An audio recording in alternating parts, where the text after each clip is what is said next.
Setelah itu, Bani Moab dan Bani Amon datang berperang melawan Yosafat bersama-sama sepasukan orang Meunim. Datanglah orang memberitahukan Yosafat, "Suatu laskar yang besar datang dari seberang laut Asin, dari Edom, menyerang tuanku. Sekarang mereka di Hazezon Tamar," yakni En-Gedi. Yosafat menjadi takut, lalu mengambil keputusan untuk mencari Tuhan. Ia menyerukan kepada seluruh Yehuda supaya berpuasa. Dan Yehuda berkumpul untuk meminta pertolongan daripada Tuhan. Mereka datang dari semua kota di Yehuda untuk mencari Tuhan.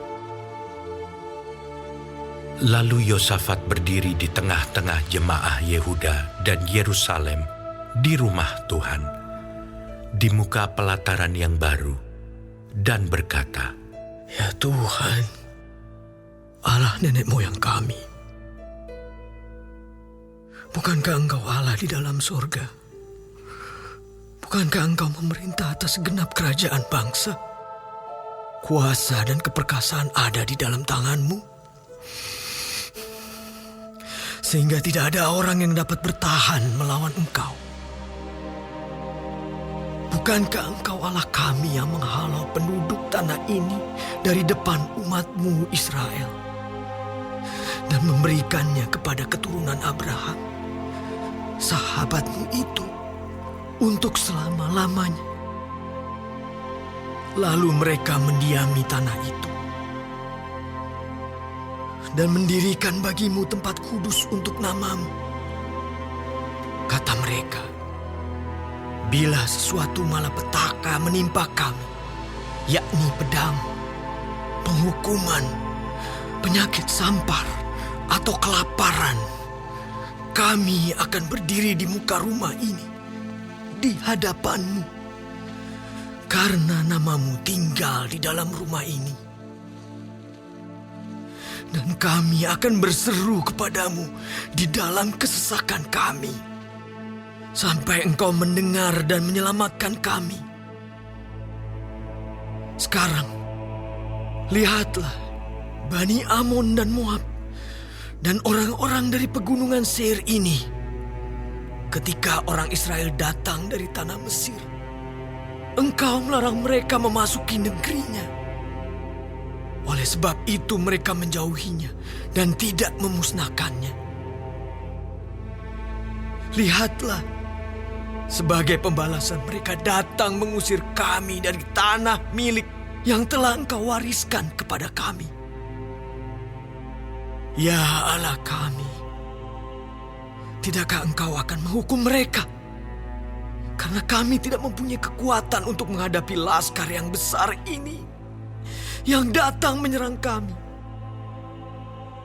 Kami tidak tahu apa yang harus kami lakukan, tetapi mata kami tertuju kepadamu."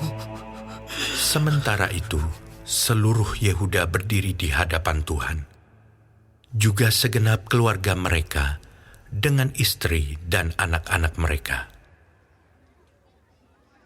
Lalu Yahaziel bin Zakaria bin Benaya bin Matanya, seorang Lewi dari Bani Asaf, dihinggapi roh Tuhan di tengah-tengah jemaah dan berseru, "Camkanlah, hai seluruh Yehuda dan penduduk Yerusalem dan tuanku Raja Yosafat. Beginilah firman Tuhan kepadamu. Janganlah kamu takut dan terkejut karena laskar yang besar ini, sebab bukan kamu yang akan berperang, melainkan Allah. Besok haruslah kamu turun menyerang mereka. Mereka akan mendaki pendakian Ziz, dan kamu akan mendapati mereka di ujung lembah, di muka padang gurun Yeruel. Dalam peperangan ini, tidak usah kamu bertempur. Hai Yehuda dan Yerusalem, tinggallah berdiri di tempatmu dan lihatlah bagaimana Tuhan memberikan kemenangan kepadamu. Janganlah kamu takut dan terkejut. Majulah besok menghadapi mereka. Tuhan akan menyertai kamu. Lalu berlututlah Yosafat dengan mukanya ke tanah. Seluruh Yehuda dan penduduk Yerusalem pun sujud di hadapan Tuhan dan menyembah kepadanya. Kemudian orang Lewi dari Bani Kehat dan Bani Korah bangkit berdiri untuk menyanyikan puji-pujian bagi Tuhan Allah Israel dengan suara yang sangat nyaring. Keesokan harinya pagi-pagi, mereka maju menuju padang gurun Tekoa.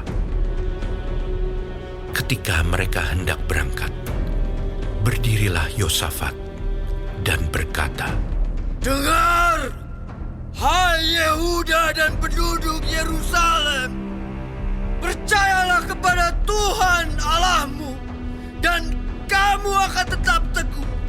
Percayalah kepada nabi-nabinya, dan kamu akan berhasil. Setelah ia berunding dengan rakyat, ia mengangkat orang-orang yang akan menyanyi nyanyian untuk Tuhan dan memuji Tuhan dalam pakaian kudus yang semarak pada waktu mereka keluar di muka orang-orang bersenjata sambil berkata, Nyanyikanlah nyanyian syukur bagi Tuhan, bahwasannya untuk selama-lamanya kasih setianya. Ketika mereka mulai bersorak-sorai dan menyanyikan nyanyian pujian, dibuat Tuhanlah penghadangan terhadap Bani Amon dan Moab dan orang-orang dari pegunungan Seir yang hendak menyerang Yehuda, sehingga mereka terpukul kalah.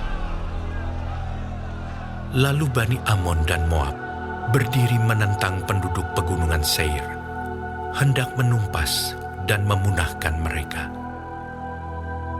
Segera sesudah mereka membinasakan penduduk Seir, mereka saling bunuh-membunuh. Ketika orang Yehuda tiba di tempat peninjauan di padang gurun, mereka menengok ke tempat laskar itu. Tampaklah semua telah menjadi bangkai berhantaran di tanah. Tidak ada yang terluput. Lalu Yosafat dan orang-orangnya turun untuk menjarah barang-barang mereka. Mereka menemukan banyak ternak, harta milik, pakaian, dan barang-barang berharga. Yang mereka rampas itu lebih banyak daripada yang dapat dibawa. 3 hari lamanya mereka menjarah barang-barang itu, karena begitu banyaknya. Pada hari keempat, mereka berkumpul di lembah pujian. Di sanalah mereka memuji Tuhan, dan itulah sebabnya orang menamakan tempat itu lembah pujian hingga sekarang. Lalu pulanglah sekalian orang Yehuda dan Yerusalem dengan Yosafat di depan.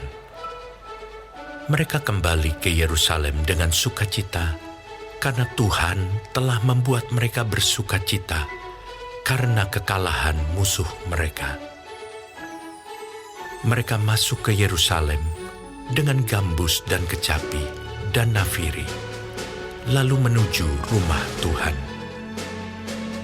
Ketakutan yang dari Allah menghinggapi semua kerajaan negeri-negeri lain ketika mereka mendengar bahwa Tuhan yang berperang melawan musuh-musuh Israel.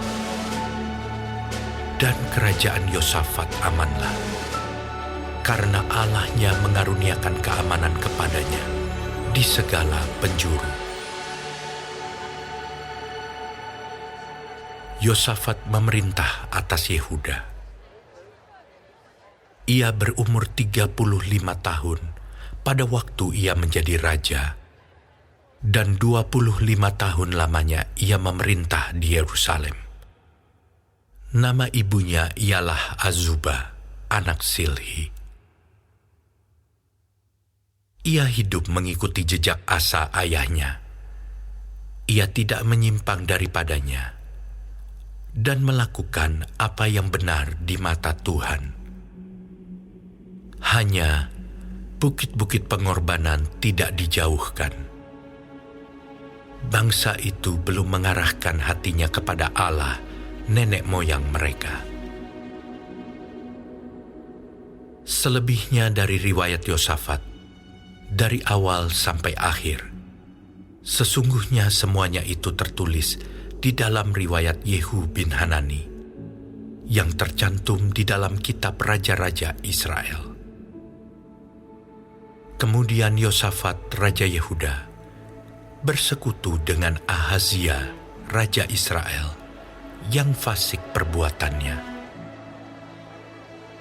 Ia bersekutu dengan Ahazia untuk membuat kapal-kapal yang dapat berlayar ke Tarsis. Kapal-kapal itu dibuat mereka di Ezion Geber. Tetapi Eliezer bin Dodawa dari Maresa bernubuat terhadap Yosafat, katanya, "Karena engkau bersekutu dengan Ahazia, maka Tuhan akan merobohkan pekerjaanmu." Lalu kapal-kapal itu pecah dan tak dapat berlayar ke Tarsis.